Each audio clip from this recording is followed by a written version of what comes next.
جو ٹینشن جس کو آپ کہہ رہے ہو، فرسٹریشن کہہ رہے ہو، یہ سب چیزیں انسان کی زندگی میں کب آتی ہیں؟ جب یہ اپنی لو اور اپنی خواہشات دنیا سے لگاتا ہے۔ خالق سے اگر لگاتا ہے تو پھر اس کے غم نہیں بڑھتے، بلکہ غموں کا مداوا ہے۔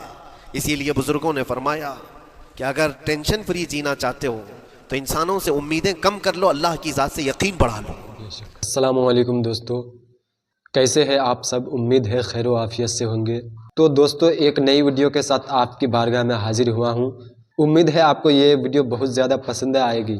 اگر آپ کو پسند آئے تو ویڈیو کو آپ زیادہ سے زیادہ شیئر کیجیے گا۔ برادران ملت اسلامی، السلام علیکم ورحمۃ اللہ وبرکاتہ۔ وعلیکم السلام ورحمۃ اللہ وبرکاتہ۔ الحمد للہ وکفا وسلام علی حبیبہ المصطفیٰ، اما بعد فاعوذ باللہ من الشیطان الرجیم، بسم اللہ الرحمن الرحیم۔ ارأیت من اتخذ الہہ ہواہ افانت تکون علیہ وکیلا ام تحسب ان اکثرهم یسمعون او یعقلون انہم الا کالانعام بل ہم اضل سبیلا۔ صدق اللہ مولانا العظیم۔ بارگاہ رسالت معاب صلی اللہ علیہ وسلم میں درود پاک کا ہدیہ پیش کریں۔ اللہم صلی علی سیدنا و مولانا محمد معدن الجود والکرم وآلہ واصحابہ الکرام وابنہ الکریم وبارک وسلم صلاة دائمتا سرمدا ابدا۔ رب ذوالجلال قرآن عظیم میں یوں ارشاد فرماتا ہے، اے رسول کیا آپ نے نہیں دیکھا ان لوگوں کو جنہوں نے اپنی خواہشات کو اپنا خدا بنا لیا ہے، اپنی خواہشات کو اپنا معبود بنا لیا ہے، جو وہ چاہتے ہیں اسی کے پیچھے بھاگتے ہیں، اس کی عبادت کرتے ہیں۔ اور اللہ تعالیٰ فرماتا ہے، اے نبی کیا آپ ایسوں کی سفارش کریں گے اور ایسوں کے آپ وکیل بنیں گے جو اپنے خواہشات کے پجاری ہیں؟ اور اللہ فرماتا ہے ان میں سے تو اکثر ایسے ہیں کہ انہیں عقل نہیں ہے، وہ جانوروں سے بھی بدتر ہیں، جو اپنے خواہشات کے پیچھے بھاگ رہے ہیں۔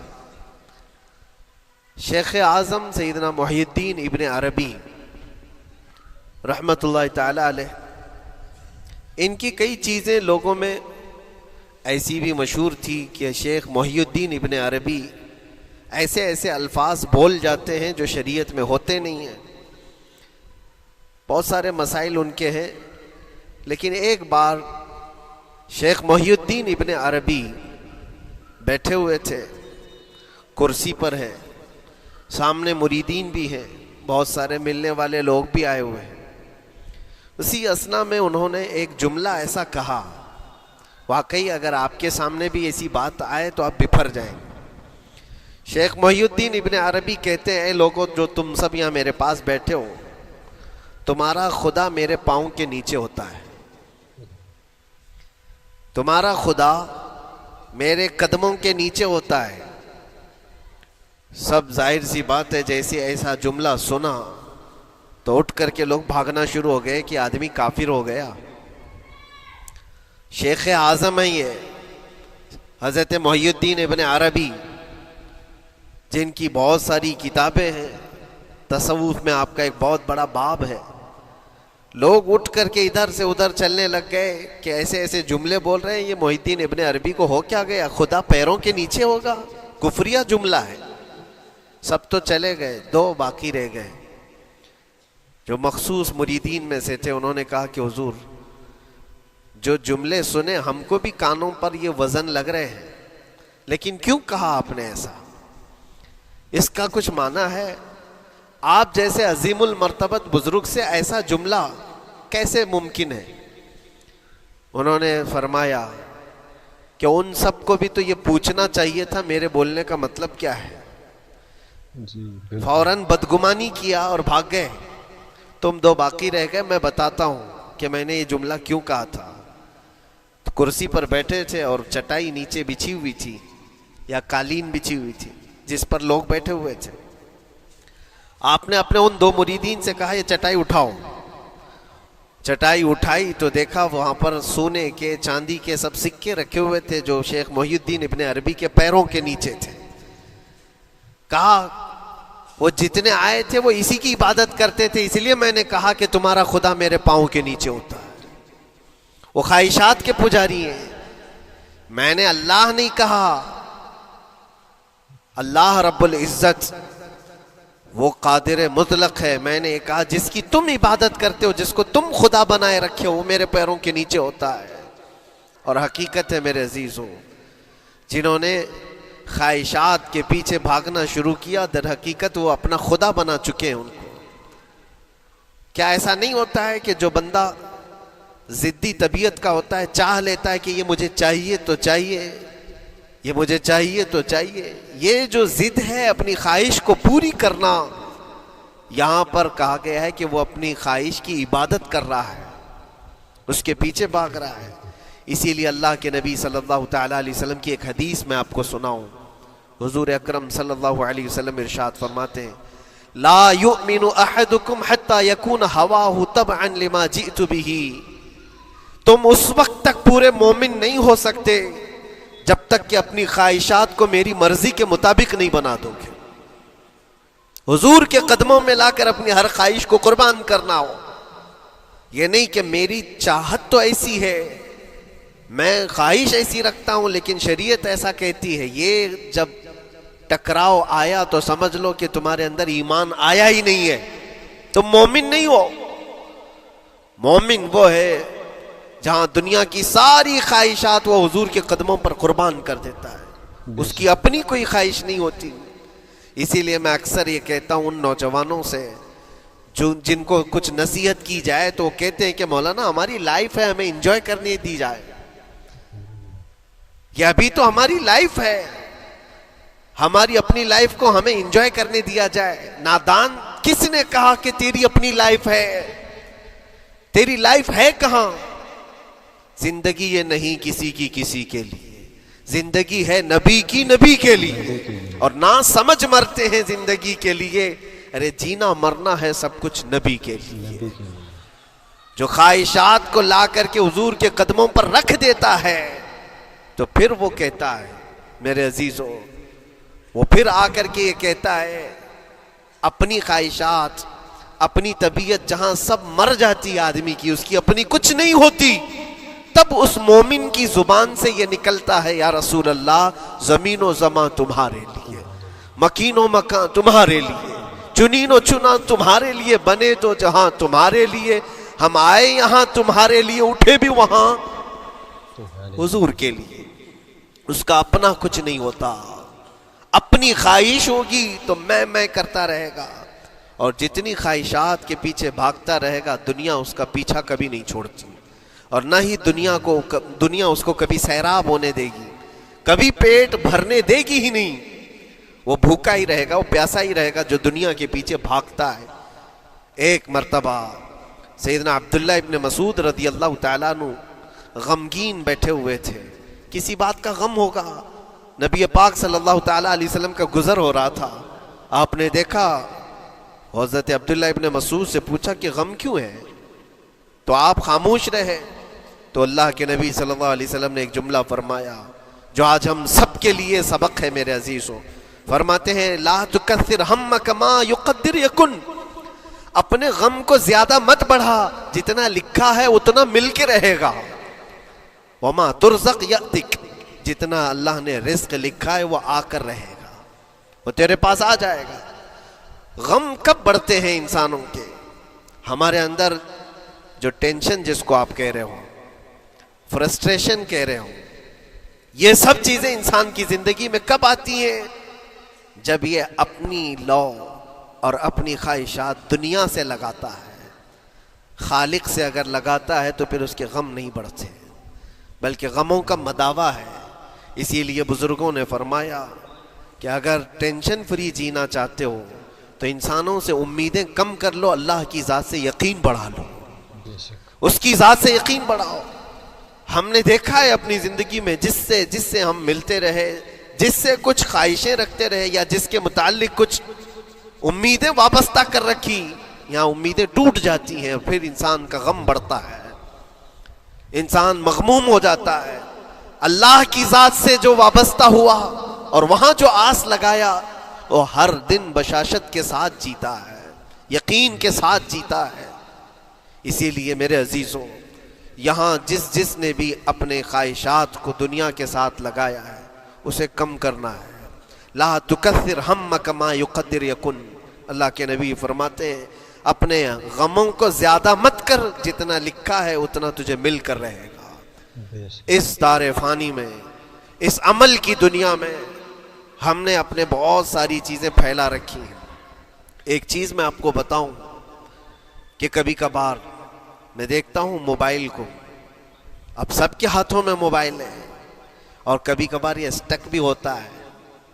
اچھی کمپنیوں کے موبائل بھی اسٹک ہو جاتے ہیں، یا تو کبھی بہت زیادہ بیٹری گرم ہو جاتی ہے اور موبائل بھی گرم ہونے لگتا ہے۔ پھر اس کا حل کیا ہے؟ ایکسپرٹ سے پوچھتے ہیں موبائل کبھی ہینگ ہو رہا ہے یا کبھی بہت بیٹری گرم ہو رہی ہے، اس کے ریزن کیا ہے؟ تو وہ ایکسپرٹ یہی بتاتے ہیں کہ اس کے اوپر اوور لوڈ ہو سکتا ہے، بہت زیادہ اس میں ڈیٹا جمع ہو چکا ہے اور پھر بیک گراؤنڈ میں ایکٹیو ہے بہت زیادہ، جس کی وجہ سے بیٹری ہارمفل ہے، بہت زیادہ گرم ہو جاتی ہے۔ یا تو پھر ایک ساتھ کئی چیزیں اس کے اندر ڈال دی جاتی ہیں تو اس کا پروسیس کم ہو جاتا ہے، اسٹک ہو جاتی ہے۔ یہ تو موبائل ہے جو تمہیں سکھا رہا ہے۔ یہی چیز ہے دنیا کے ہمارے اس لائف میں، ہماری زندگی میں بہت زیادہ چیزیں اگر دماغ میں آ جاتی ہیں تو پھر دماغ گرم بھی ہو جاتا ہے اور اسٹک بھی ہوتا ہے، ہر چیز سوچنے سے بھی عاری ہو جاتا ہے، صحیح طریقے کے فیصلے نہیں لے پاتا۔ اچھا نقصان کیا ہے اس کا؟ سیم ہم نے موبائل ایکسپرٹ سے بھی پوچھا، جب موبائل بہت زیادہ گرم ہونے لگے یا اسٹک ہونے لگے تو اس کو کیا کرنا چاہیے؟ تو ایکسپرٹس بتاتے ہیں کہ اس کے ریڈیشن بہت زیادہ ہوتے ہیں اس وقت، اور یہ نقصان پہنچا سکتا ہے۔ جو استعمال کر رہا ہے اس کے دماغ پر بھی اثر کرے گا، آس پاس کے لوگوں پر بھی اثر کرے گا۔ ایک موبائل کے اوپر اگر زیادہ لوڈ آ جائے تو اس کے ریڈیشن آس پاس سب کو خراب کرتے ہیں۔ یہی حال انسان کی زندگی کا ہے۔ تمہارے دماغ کے اوپر اگر غم زیادہ بیٹھ گئے اور بہت زیادہ دماغ حاوی ہو گیا تو خود کا تو نقصان کرو گی ہی، آس پاس جتنے ہیں سب کا نقصان کرو گے۔ تمہاری وجہ سے تمہارے ماں باپ بھی پریشان، تمہاری اولاد، تمہارے بیوی بچے سب اس پہ ان سب چیزوں میں ملوث ہو جاتے ہیں۔ اب اس کا علاج کیا ہے؟ کہا گیا موبائل کو آف کر دو، ڈیٹا کم کر دو، اس کے اندر سے کچھ چیزیں ڈیلیٹ کر دو، پھر یہ اپنے نارمل حالت میں آ جائے گا۔ سیم آپ کے لیے بھی ہے، دماغ میں دنیا کے بہت سارے فطور بھرے ہو تو تھوڑی چیزیں ڈیلیٹ کر دو، تھوڑے دنوں کے لیے اپنی اس ایکٹیو لائف کو روک دو اور آ جاؤ اللہ کی بارگاہ میں اور آنکھ بند کر کے اس کی طرف لو لگاؤ، اس لیے کہ ہماری بیٹری جو چارج ہوگی وہ خالق کائنات سے ہی ہوگی، بنانے والا ہی بہتر جانتا ہے اس کی زندگی کس چیز سے چلتی ہے۔ اور اسی لیے کہا ہے، امام غزالی رحمۃ اللہ تعالی علیہ فرماتے ہیں جو بندہ اللہ کے ذکر سے کئی دن تک غافل ہوتا ہے تو مردہ لاش ہے جو چل رہا ہے، بازاروں میں جو چل پھر رہا ہے، ذکر الہی نہیں کرتا تو اس کی روح ختم ہونے کے قریب آئی ہے، یہ زندہ لاش ہے۔ یہاں زمانے ہو گئے، مہینوں بیت گئے، برسوں ہو جاتے ہیں، کتنے دن ایسے ہیں آپ نے اللہ کے ذکر کے لیے الگ سے وقت نکالا ہو؟ کہاں ہے وقت؟ نماز بھی ایسے پڑھ کر کے بھاگ جاتے ہیں جیسے لگتا ہے کہ کوئی چیز ہمارے اوپر سوار تھی، جلدی سے ہٹا دی اور بھاگ گیا۔ نہیں میرے عزیزوں، ہماری روح جب بیمار ہوتی ہے، ہماری روح کو جب بھوک لگتی ہے تو اللہ کے ذکر سے اس کا علاج بھی ہوتا ہے اور اس کو رزق بھی ملتا ہے، لیکن ہم رزق دیتے ہی نہیں۔ کبھی آپ نے دیکھا ہماری باڈی کو، صبح ناشتہ نہ کرو، دوپہر میں کھانا نہ کھاؤ تو شام تک ہمارا جسم ہچکولے لینے لگتا ہے، چکر آنے لگ جاتے ہیں۔ کیوں؟ جسم 2 وقت کے کھانے کو چھوڑنا برداشت نہیں کر پاتا، کمزوری آ جاتی ہے، جسم کو بھوک لگتی ہے، ہمیں کھانا دینا اسے ضروری ہے۔ اسی طرح اللہ نے ہماری جو روح بنایا ہے، روح کو بھی رزق کی ضرورت ہے، اور روح کا رزق کیا ہے؟ روح کا کھانا پینا کیا ہے؟ کاجو بادام میوے پستے کھا کر کے روح کو طاقتور نہیں بنا سکتے۔ فرمایا گیا روح کی غذا اللہ کا ذکر ہے، جب بندہ اللہ کا ذکر کرتا ہے تو اس کی روح کو طاقت ملتی ہے اور روح کمزور نہیں رہتی، طاقتور بن جاتی ہے۔ عزیزان گرامی وقار، پھر میں خلاصتاً یہ بات کہوں گا کہ ہم نے دنیا میں اتنی ساری چیزیں پھیلا لی ہیں، اتنے سارے، جس کی وجہ سے غموں کا بوجھ ہمارے دماغ پر طاری ہے، اور ایک وقت وہ آئے گا جب ساری چیزیں چھوڑ کر کے فوراً بھاگنا پڑے گا، نکلنا پڑے گا۔ کچھ لوگوں کے متعلق کہا گیا ہے کہ روح نکلنے کے وقت اس کو بہت تکلیف ہوتی ہے، سب کے لیے نہیں، کچھ ایسے لوگ ہیں جن کی روح نکلنے کے وقت درد زیادہ ہوتا ہے، تکلیف زیادہ ہوتی ہے مرنے کے وقت۔ پوچھا گیا کیوں؟ کہا کہ یہ روح جو ہے اس کی ساری بنائی ہوئی چیزوں میں اٹکی ہوئی ہے، اس کی اولاد میں بھی ہے، اس کے مال میں بھی لگی ہوئی ہے، اس کے گھر میں بھی لگی ہوئی ہے، اس کے جائیداد میں بھی لگی ہوئی ہے۔ روح جب نکل رہی ہوتی ہے ان سب چیزوں سے بھی نکل رہی ہے، جہاں جہاں اس کی خواہشات لگی ہوئی تھی سب جگہ سے کھینچا جا رہا ہے، تو درد بڑھتا چلا جاتا ہے، تکلیف بڑھتی چلی جاتی ہے، اور پھر وہ جب دیکھ رہا ہوتا ہے خالی ہاتھ جا رہا ہو، تکلیف زیادہ ہوتی ہے۔ اسی لیے میرے عزیز و اللہ کے نبی صلی اللہ تعالیٰ علیہ وسلم کا جب آخری وقت آیا، آپ کے وصال کا وقت آیا، حضور نے اپنی بیویوں کو بلایا، ازواج مطہرات کو بلایا، اور پوچھا کہ کس کے پاس کتنا سونا ہے، کتنا زیور ہے۔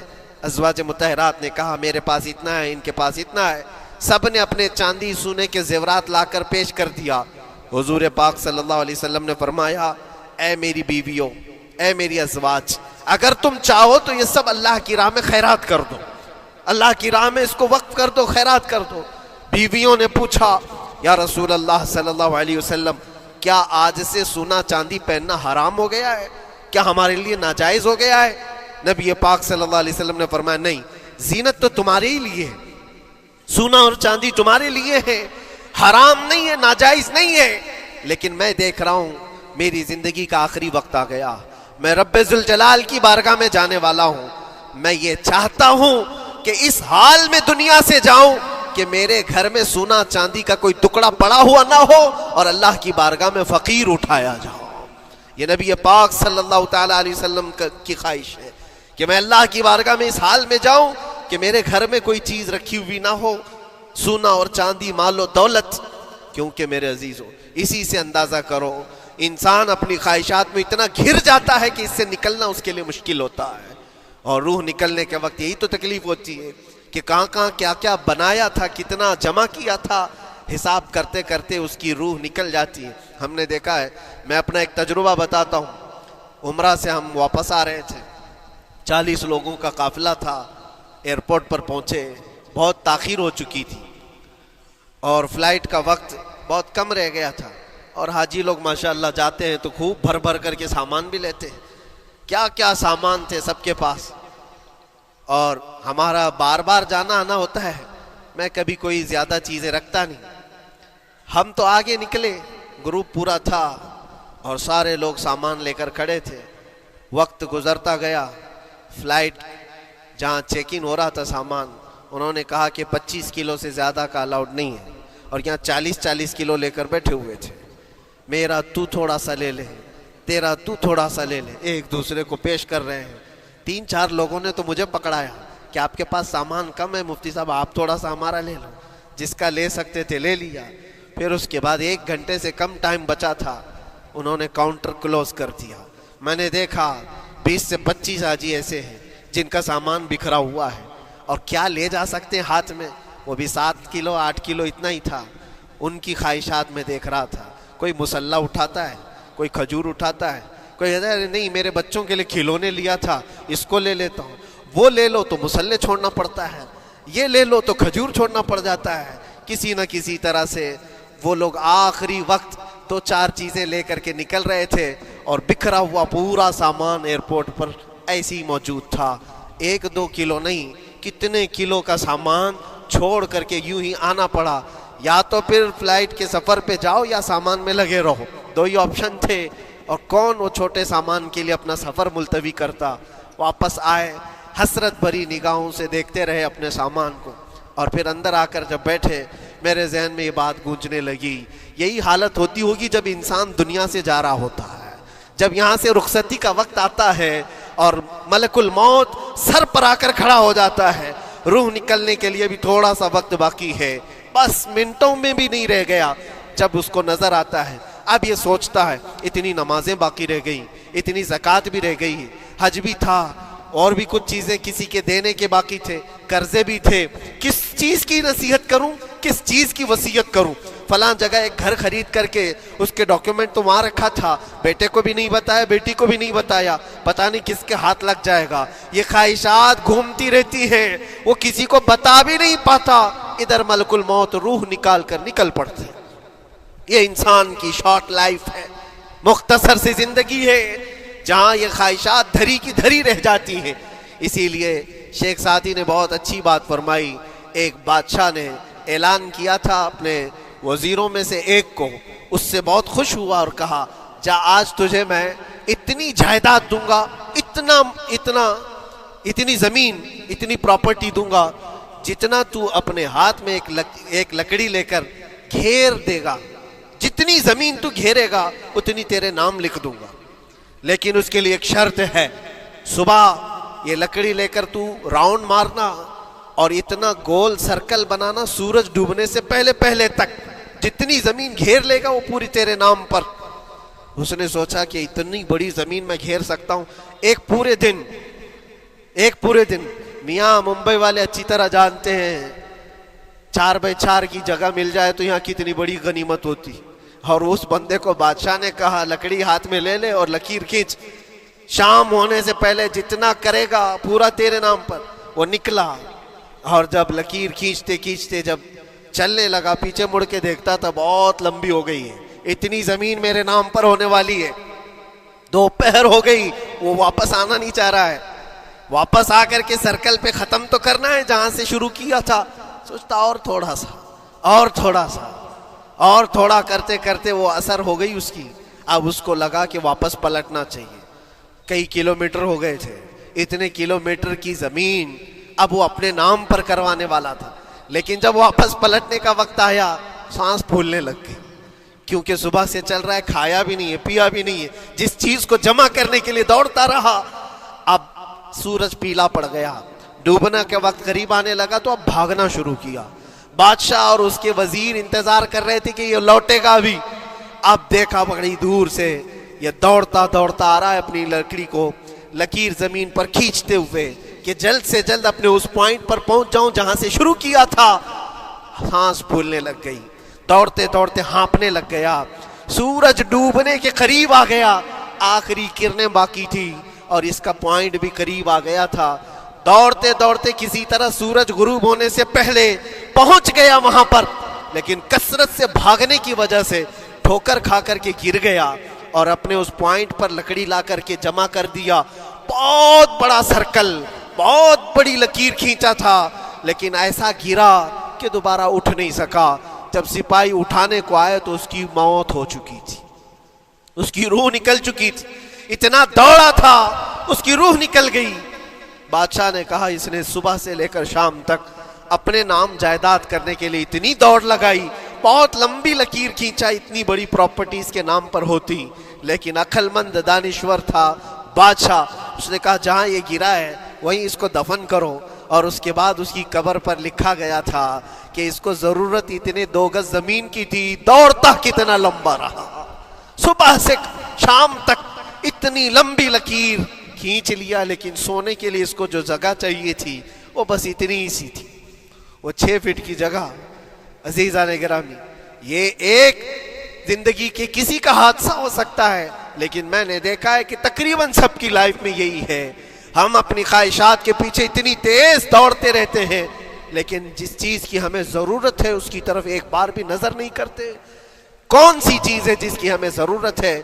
وہ ہمیشہ کی زندگی آخرت کے لیے جو چیز چاہیے وہ اللہ کا ذکر ہے, وہ رب ذوالجلال کی ذات پر یقین اور توکل ہے.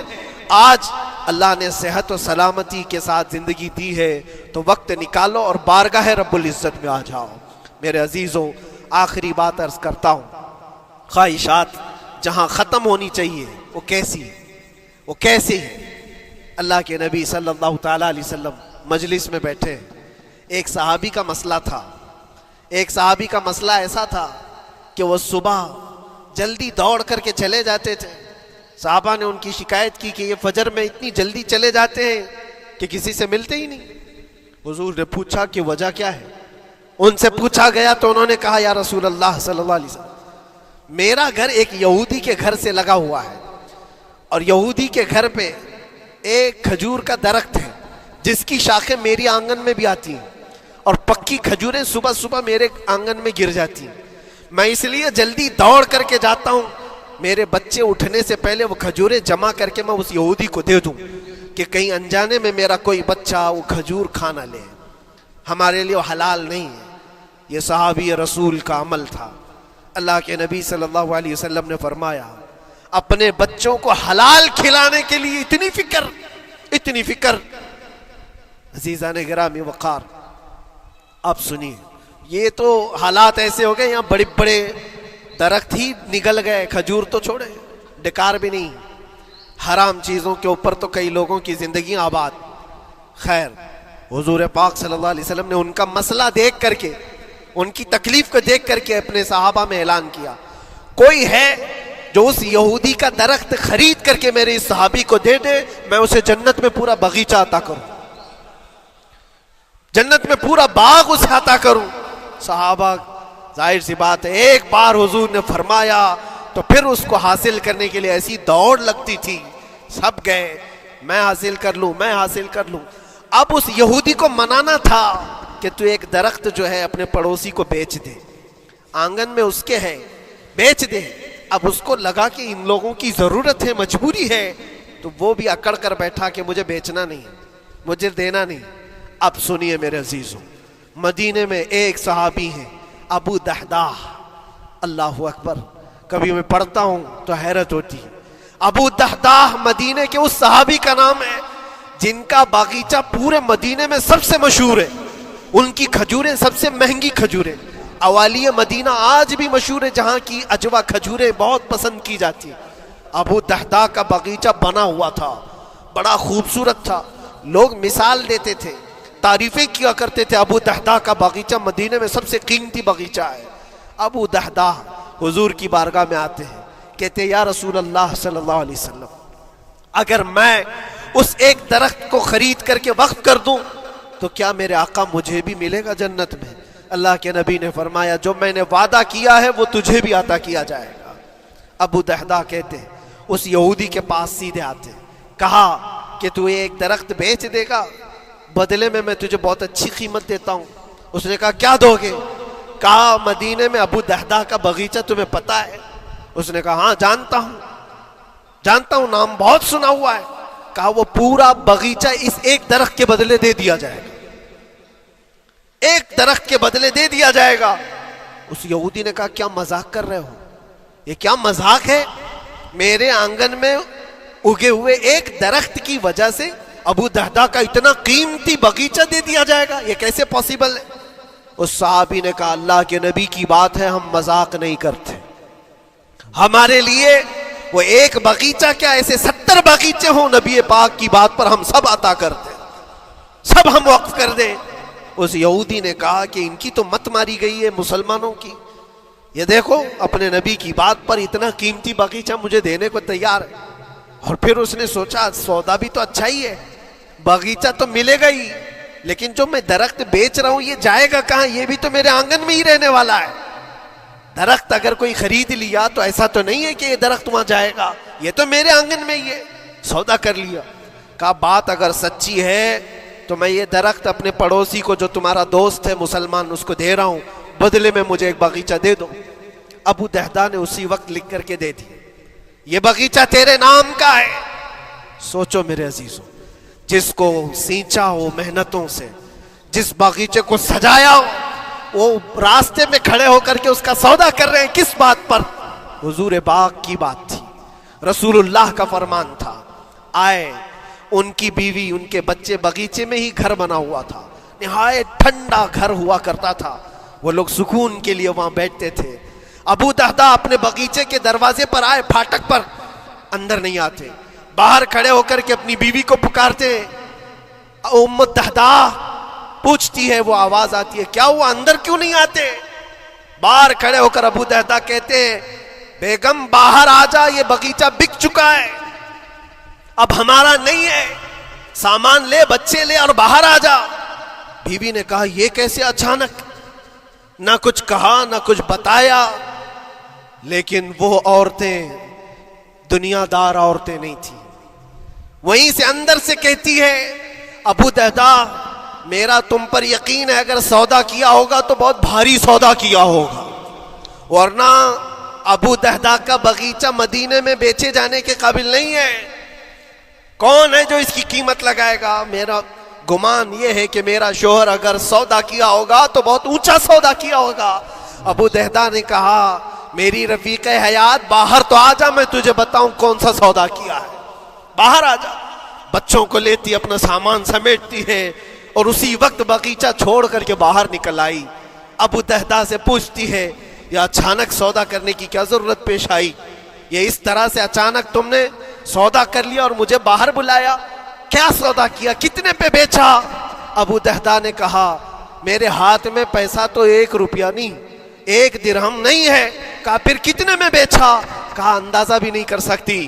اللہ کے نبی نے فرمایا میرے اس صحابی کے لیے جو ایک درخت خرید کر کے دے دے اسے میں جنت کا باغیچہ عطا کروں گا.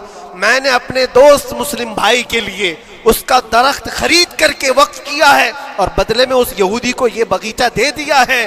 بیوی وہ نہیں تھی جو یہ کہتی کہ مت ماری گئی ہے تیری، گھر بیچ کے آ گیا، فلاں کر کے آ گیا. وہ دنیا دار عورت نہیں تھی. ہاتھ اٹھاتی ہے اور سر پر رکھتی ہے اور کہتی ہے ابو دہدا مجھے تمہارے بارے میں یہی یقین تھا، قسم رب ذوالجلال کی اگر وہ یہودی اس باغیچے پر نہیں مانتا تو ہمارے پاس اور جو کچھ تھا سب دے کر کے ہم نبی پاک کی بات پر عمل کر لیتے. حضور کی بات تھی، وہ یقین تھا. دنیا دے دیا، خواہشات قربان کر دیا قدم مصطفیٰ پر. اسی لیے اقبال نے کہا ہے کہ جو کچھ بھی ہمارے پاس ہے وہ نام مصطفیٰ سے ہے. آبروئے ماز نام مصطفیٰ، ہم سب کی عزت و آبرو مصطفیٰ کے نام سے ہے. وہاں اپنی خواہشات قربان کر دو، ختم کر دو. اپنے اندر کی جتنی چیزیں ہیں حضور نے فرمایا تو اس کے بعد اپنی طبیعت نہیں، اپنی خواہش نہیں. تم اپنے گھر پر سوچتے بیٹھے رہو گے کہ میرا گھر کیسے، میری بیوی کیا بول رہی ہے، میرا باپ کیا بول رہا ہے، میری ماں کیا بول رہی ہے. نہیں، وہ صحابہ کی زندگی یہ تھی دنیا کیا بول رہی ہے اس سے ہمیں مطلب نہیں، میرے مصطفیٰ کیا فرما رہے ہیں. اپنی خواہشات وہاں پر. حضرت انس بن نزیر ایک صحابی ہیں، وہ حضور صلی اللہ تعالیٰ علیہ وسلم کے بڑے رازدار صحابی تھے. حضور ان کے گھر پر موجود ہے. مکہ سے ایک لیٹر آیا، جنگوں کی وہ لوگ تیاری کر رہے تھے. اور انس بن نزیر کون ہے؟ یہ ان کی بیوی جو تھی انس بن نزیر کی، اپنی بیوی سے بہت محبت کرتے تھے، بلکہ عشق کرتے تھے، عشق کرتے تھے اپنی بیوی سے. اور عشق میں ان کی شادی بھی ہے، اپنی بیوی کو بہت چاہتے تھے. اب سنو، مصطفیٰ کریم صلی اللہ علیہ وسلم انس بن نزیر کے گھر پر ہے. مکہ سے ایک قاصد آیا اور رازدارانہ طور پر ایک خط دیا. کہا مکہ والے جنگوں کی تیاری کر رہے. حضور نے خط کو پڑھوایا اور انس بن نزیر سے کہا انس یہ بات تیرے اور میرے بیچ میں راز ہے، کسی سے نہیں کہنا. جب تک میں نہ کہوں اس خط کا ذکر کسی سے نہ کرنا. انس بن نزیر نے کہا اے اللہ کے نبی آپ کا حکم، اس کے بعد میری زبان نہیں کھلے گی. خط کو بند کر دیا، رکھ لیا. حضور جب تشریف لے گئے گھر سے، ان کی بیوی، ان کی محبوبہ، ان کی رفیق حیات جس کو بہت زیادہ چاہتے تھے آئی. کہا انس رسول اللہ گھر پر آئے تھے، کچھ راز کی بات چل رہی تھی، کیا بات چل رہی تھی؟ انس بن نزیر نے کہا دیکھ میری بیگم، محبت اپنی جگہ پر، وہ میرے مصطفیٰ کا راز، وہ میں نہیں شیئر کر سکتا، وہ نہیں بتا سکتا. بیوی ہنس کر کہتی تم نہیں بتاؤ تو کوئی بات نہیں، میں نے تو دیوار کے پیچھے سے سن لیا ہے، مکہ والے جنگوں کی تیاری کر رہے ہیں، خط آ گیا ہے.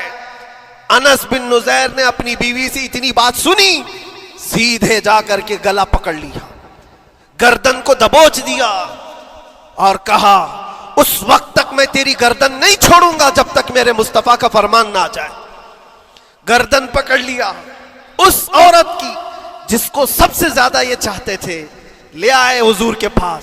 کہا یا رسول اللہ معاف کر دیں، آپ کا راز تھا، میں نے تو نہیں بتایا، مگر میری بیوی نے دیوار کے پیچھے سے سن لیا اور اس لیے میں اس کی گردن پکڑ کر کے لایا ہوں کہ کہیں میں مجرم نہ بن جاؤں، نبی پاک کا راز افشا کرنے والا میں مجرم نہ بن جاؤں.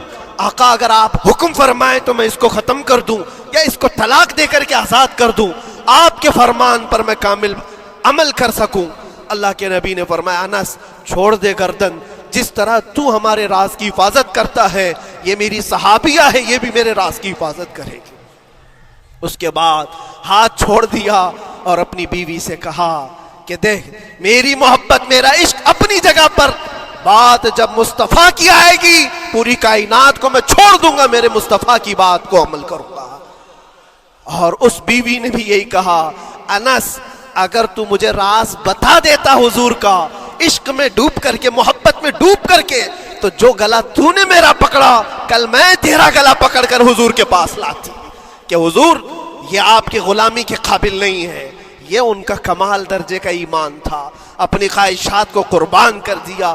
ایک مدینے کی خاتون ایسی ہے سب سے زیادہ حسین و جمیل لڑکی ہے، حضور کے پاس ایک حبشی کالے رنگ کے صحابی ہیں، آئے کہا یا رسول اللہ مجھ سے کوئی شادی نہیں کرتا۔ حضور نے فرمایا کہ جا میں تیری شادی کے لیے ایک جگہ پر پیغام بھیجتا ہوں، اور بھیجا اس لڑکی کے گھر۔ انصاری صحابی کی ایک لڑکی اتنی خوبصورت ہے مدینے میں، ان کے گھر بھیجا۔ یہ تو حبشی قسم کے تھے، یہ ایک پیغام لے کر کے جب آئے، ماں باپ باہر بیٹھے ہوئے، لڑکی اندر ہے۔ ماں باپ نے دیکھا کیوں آئے ہو؟ کہا میں پیغام لے کر آیا ہوں۔ کس چیز کا؟ آپ کی بیٹی سے نکاح کا۔ کس نے بھیجا؟ کہا اللہ کے رسول نے۔ ماں اور باپ ہیں، شکل و صورت دیکھی اور ان کی حسینہ بیٹی۔ کہا ٹھیک ہے تم جاؤ واپس، ہم حضور سے بات کر لیں گے۔ اتنا ہی کہا، ٹال دیا ہوگا۔ وہ صحابی جو آئے تھے کالے رنگ کے، انہوں نے کہا یہ تو روز کی بات تھی، ہر جگہ ریجیکٹ ہوتا ہی تھا، میرے لیے تعجب کی بات نہیں تھی، میں تو واپس آیا حضور کے پاس۔ ہوا گھر میں کیا، اندر جوان لڑکی جو گھر میں موجود تھی بھر آئی، کہا ماں باپ سے پوچھتی ہے کہ اماں کون آیا تھا؟ کہا ایک نوجوان نکاح کا پیغام لے کر کے۔ اس خاتون نے کہا، لڑکی نے کہا آپ نے کیا کہا؟ کہا ہم بعد میں بات کر لیں گے۔ کہا آپ کو اندازہ نہیں آپ نے کتنی بڑی خطا کی ہے، اللہ کے نبی کا فرمان آیا تھا اور آپ نے ٹال دیا، میں تیار ہوں اس کے ساتھ نکاح کرنے کے لیے، نبی پاک کا حکم ہے۔ ماں باپ نے کہا بیٹا تو نے دیکھا ہے، بیٹا تو نے دیکھا جو پیغام لے کر کے آیا تھا وہ تیری میچنگ کا ہے یا نہیں تو نے دیکھا؟ اس نوجوان نے کہا، اس لڑکی نے کہا میں نے پیغام لے کر آنے والے کو تو نہیں دیکھا، آمینہ کے لال کو تو دیکھا ہے، جس نے پیغام بھیجا ہے اس کو دیکھا ہے، اس کے حکم کے بعد پھر کسی کو دیکھنا بنتا ہی نہیں ہے۔ وہ دونوں ماں باپ دوڑتے ہوئے حضور کے پاس آئے، اور وہ صحابی ابھی بتا ہی رہے تھے کہ میں ریجیکٹ ہو کر کے آیا ہوں، تبھی ماں باپ بھی دوڑ کر کے آئے، کہا یا رسول اللہ خطا ہو گئی، ہم نے تاخیر کی آپ کے حکم میں، اے اللہ کے نبی ہم راضی ہیں، اپنی بیٹی کا نکاح انہی کے ساتھ کریں گے جن کا پیغام آپ نے بھیجا ہے۔ کیا اپنی خواہشات کو حضور کے قدموں میں لا کر قربان نہیں کیا؟ لیکن نکاح ہوا بھی۔ وہ نوجوان عبداللہ اسود نکاح کا ہے، حضور نے نکاح کروا دیا مسجد نبی، اور حضرت عثمان سے کہا کہ ان کو کچھ پیسہ دے دو، مال دے دو، شادی کا سامان تو خرید لے، جہیز لے لے، اپنا گھر سجا لے۔ ان کو صحابہ نے پیسے دیے، غریب تھے، میں بازار میں جا کر اپنی شادی کا سامان خرید رہے تھے، شام کے وقت اعلان ہو گیا مشرکین مکہ نے مدینے پر حملہ کیا ہے، اللہ کے نبی جہاد میں نکل رہے ہیں۔ یہ عبداللہ اسود جن کا نکاح مسجد میں ہوا اور رات کو سہاگ رات آج تھی، آج اپنے گھر دلہن لانے والے تھے، جو گھر سجانے کے لیے سامان خریدنا تھا جا کر کے گھوڑا خرید رہے، تلوار خرید رہے ہیں، اور اس کے بعد جنگ میں استعمال ہونے والا سامان خرید رہے ہیں، سب پیسے خرچہ کر دیے جنگ کے استعمال کے، زیرہ خرید لی، وہ ٹوپی خرید لی لوہے کی، سب خرید کر کے سیدھے میدان جنگ میں آ گئے۔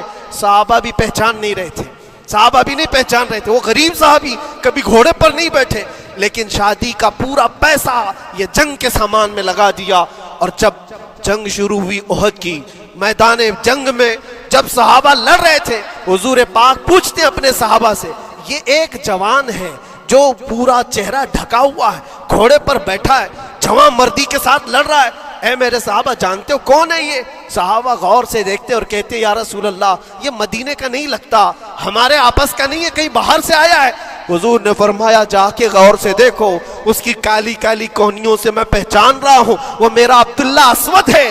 آج میں نے اس کو شادی کے لیے پیسے دیے تھے، وہ سارے پیسوں سے یہ جنگ کا سامان خرید کر کے لایا ہے۔ شام ہونے سے پہلے خبر آئی عبداللہ اسود کو ظالموں نے شہید کر دیا تھا، قتل کر دیا تھا، اور وہ مٹی میں گرے ہوئے تھے۔ حضور خود چل کر کے آئے، عبداللہ اسود کے پاس آ کر کے بیٹھتے ہیں اور سر اٹھا کر کے اپنی گود میں رکھتے ہیں، چہرے سے دھول کو صاف کرتے ہیں، اور پھر فرماتے ہیں اللہ کے کچھ بندے ایسے ہیں جو اللہ سے کیا ہوا وعدہ پورا کر کے دکھاتے ہیں، ساری دنیا ایک طرف، فرمان مصطفیٰ ایک طرف۔ میرے عزیزوں، یہ خواہشات کی قربانیاں ہیں جب جا کر کے ایمان تکمیل پاتا ہے۔ بس اخیر میں اتنا کہوں گا، ہمارا ایمان صرف اتنا ہونا ہے، انہیں جانا انہیں مانا، نہ رکھا غیر سے کام، للہ الحمد میں دنیا سے مسلمان گیا۔ اٹھو قوت عشق سے ہر پست کو بالا کر دو، دہر میں نام محمد سے اجالا کر دو۔ وآخر دعوانا الحمدللہ رب العالمین۔